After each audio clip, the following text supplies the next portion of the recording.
What to do, y'all? You tuning in, Shama Osama. I have big things coming up. Next year I'm gonna do some real life. Starting next year, I'm gonna do some real life content.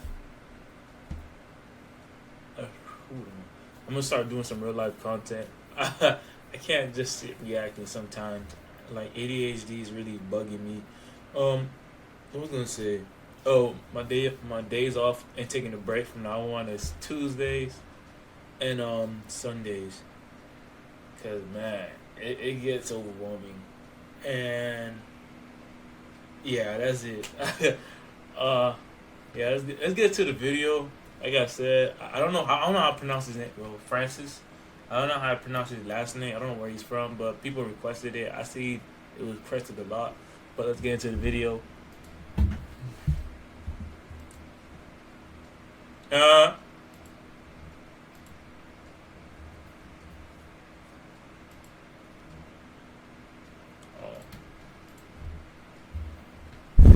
There we go. My bad.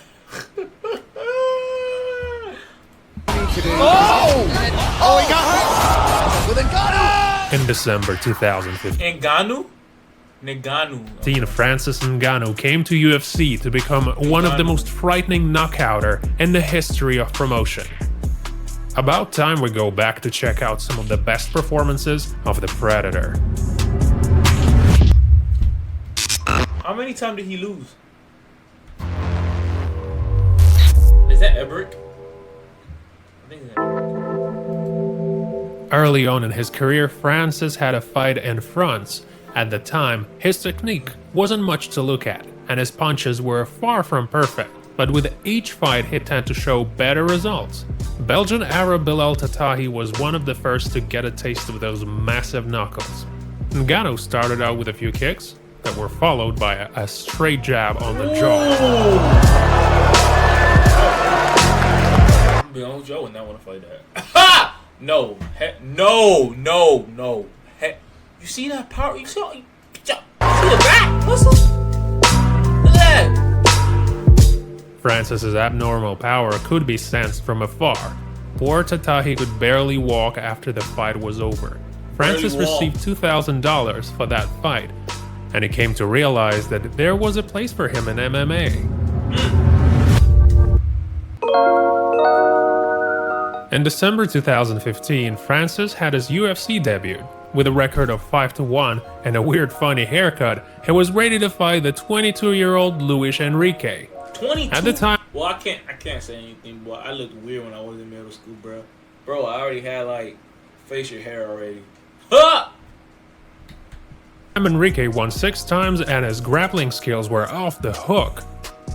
It was his plan from the very start to take down and restrain Francis on canvas. Show him what UFC was all about. Oh, look at that, bro! Do you see this? He got. Do you guys see that? A few minutes later, they got up, but then Enrique tried to do exactly the same thing again. He was so pushy that by the end of the first round, he nearly went to sleep. Already in the second round, Enrique got very tired. Ngannou sensed that and found a moment to use his advantage by the end of the round. Serious power.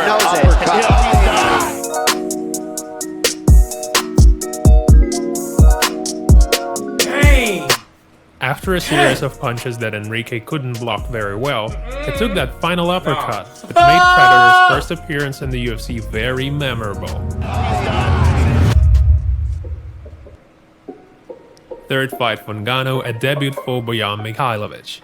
Having won 10 times in a row prior to that in Europe, the Serbian felt quite confident to take the risk. As it soon turned out, he fell prey to the big African Predator very soon. But not until he ran around the octagon for a good deal of 5 minutes. When he finally 5 minutes running around the octagon? Had nowhere to go, he looked like he was finally ready to run away. Chased down.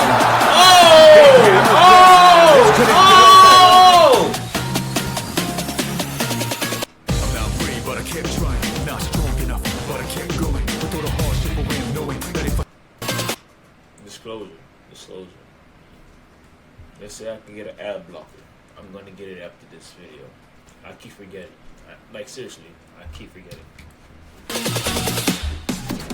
Ngannou chased him down with a series of mighty punches and then finally hammered poor fella right down to the floor.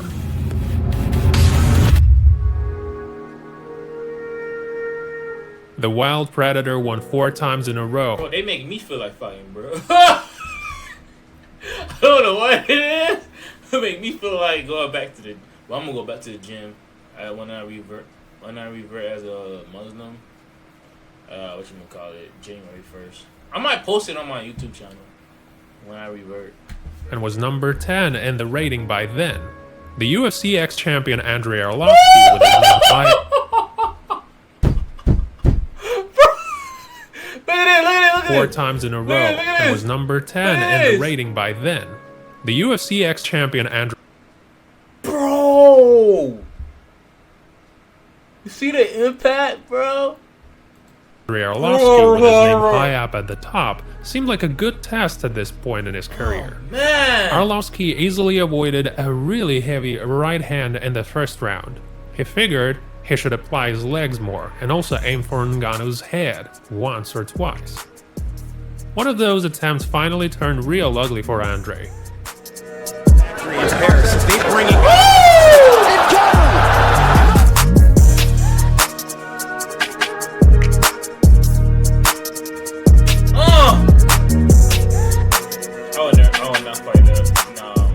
That brilliant KO brought Ngannou a substantial bonus, and from that moment on, he was allowed to fight the top player. Top player? Who was it? The fight against ex-champion Cain Velasquez surely is a memorable one in Ngannou's career. Millions of fans all over the world were eager to see and hoping for Velasquez's great return after almost 3 years. The media highlighted the fight as the best heavyweight cardio against the most ruthless punch. Unfortunately for Velasquez, his excellent cardio didn't give him much advantage over the abundance of might that Predator had in that fight.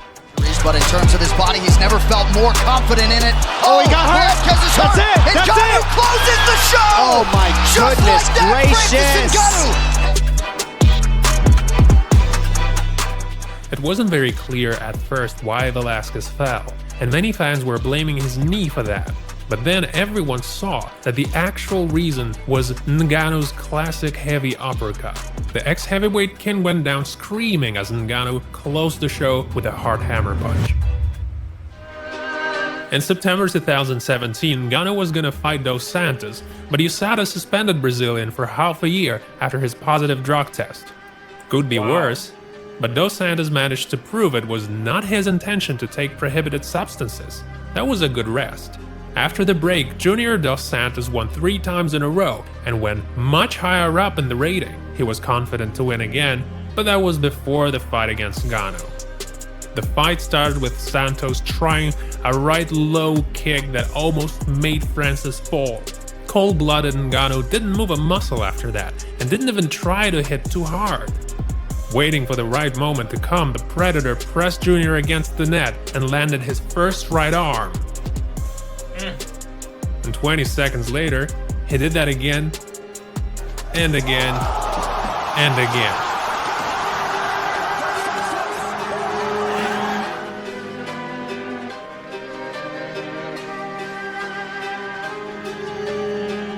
An unlucky overhand left Brazilian unprotected. The Predator took his chance and didn't leave one for Santos. The talk about fighters being scared of the Predator spread even more. I will too! It's been 2.5 years since. This looks interesting. This looks really interesting. This man named Blade. Aren't they making a Blade movie? I think they're making like a cartoon Blade or a Blade movie or a game. I don't remember. Francis fought Curtis Blades. Over that period, Ngannou lost his hype by losing 2 times in a row and the way he behaved in the fight against Derek Lewis. By this time, Blades won 6 fights, one after another, was 3rd in the rating and everyone's favorite at the start of the fight. Right away, Curtis tried to take down Francis, but the latter only fixed himself in the center and was now waiting for Curtis to make a mistake. And fair enough, there it was. Oh! Over the top of him! Oh, this is bad news!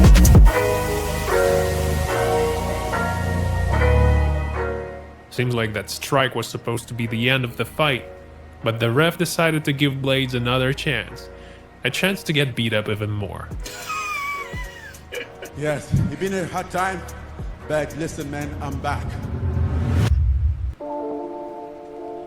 After another series of victories, Ngannou was once again in the game, striving for the champion's belt. Only because of Cormier versus Miocic situation, he was bound to either wait for the top fight or otherwise fight lower rating class fighters. And so he skipped an entire year and ultimately agreed to fight Rosenstrike. Jorginho Rosenstrike was mostly known as a ruthless kickboxer with over 60 knockouts behind his back. Coming to MMA, he continued the tradition with 9 clean KOs out of 10 fights. Seems like he was hoping to surprise Predator with a little something, but as the wind blew, Ngannou's deathly windmill didn't leave a single chance for the renowned knockouter. Biggie boy. Oh! It's all Rosenstrike is out! Ngannou!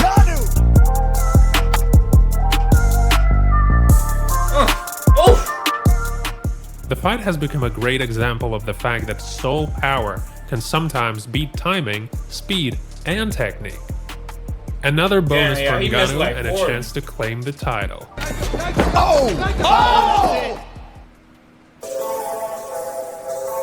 It's been 3 years after his first fight with Miocic. Since then, Ngannou moved to US. He gathered a new team, won 4 more fights in a row, and now had a second chance to win the belt. A lot of things happened in Stipe's life as well, one of which was that he finally finished their epic trilogy with Cormier. There were a lot of predictions prior to the big fight, but no one was expecting anything of the sort that actually happened. People were saying that their fight was still fresh in Ngannou's memory. Nobody wanted to take the risk at the start. Although as usual, the Predator took his favorite spot in the middle of the cage and started to attack from there. This is 25.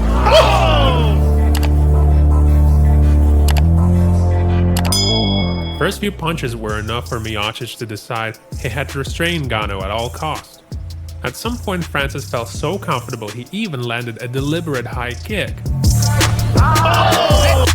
Stipe's high hopes were that Francis will soon get tired, but that never happened. On the contrary, he missed They don't get tired over there. Ngannou's left hand, and a few seconds later was knocked down. He stood back up, but only to pay the price of yet another mistake he made.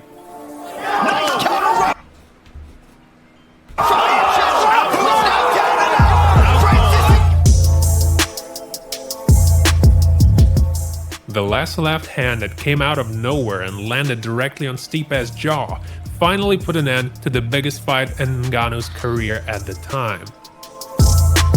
Man, who calling me, bro?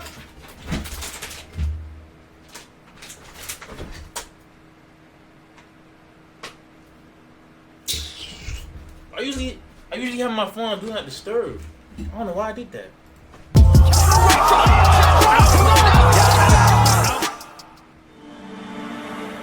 Victory over Andrei Arlovski gave Francis even more confidence. From there on in, a lot of people wanted to see the Predator chase down Alistair Overeem. The Dutch won 6 out of 7 fights, only losing to Stipe Miocic. He was #1 in the rating, so the stakes were high. A couple of weeks before the fight, Ngannou said, Wasn't this the... I think I seen a preview. He got his ass whooped.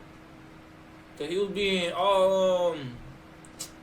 forgot the word for it. Oh my lord. It was there, but it's all gone.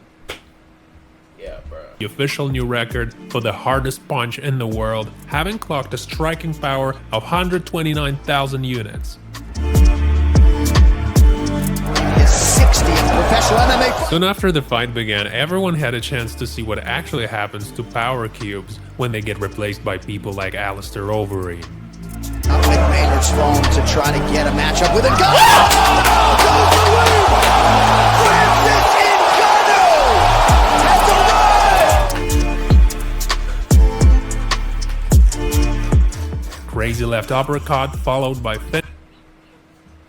Yo, hold up, bro.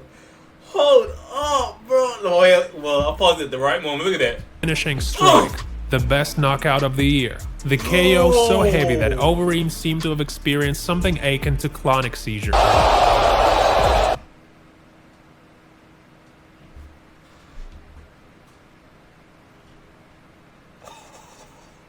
It's not funny. But look at his face.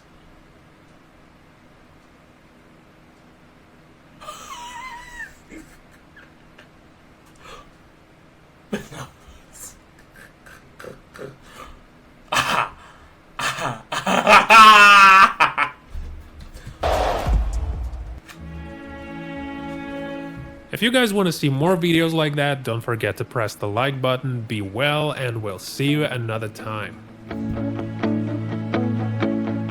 Nah, bro. I would not fight him. No, not even for $1 billion. I think I like my life.